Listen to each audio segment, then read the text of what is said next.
If you've read the news, you've heard that Social Security is going broke. But what does that really mean? Well, let's break this down. You likely receive a W-2 like this at the end of every year. On it, you'll see a line that tells you how much you paid in Social Security payroll taxes. Now, these payroll taxes are collected from today's worker and deposited into the Social Security Trust Fund. These payments then get paid out from the trust fund to today's retiree. If more payments come into the trust fund than are paid out, they accumulate in the trust fund and collect interest. And this is what's happened every year since 1982.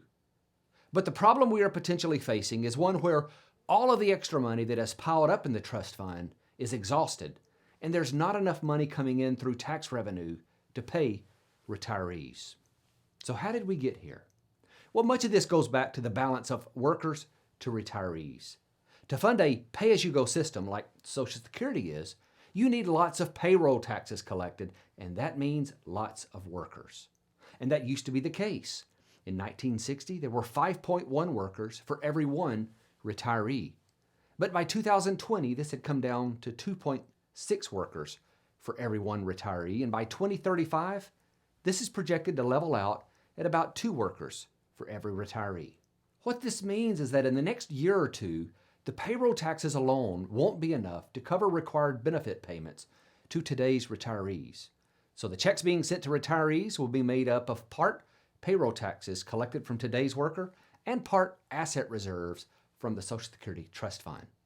But by the year 2034, all of the asset reserves will be gone, which only leaves Social Security revenue to cover benefits. And that revenue is only expected to cover about 76% of the amount needed to send out in benefit payments. So the likely question you may be asking now is, the government has a long track record of just printing money. Can't they do that when the trust fund is depleted? Well, not with the way laws are currently written. If the Social Security system ever gets to a point where they can't cover benefit payments, there will be a conflict between 2 federal laws.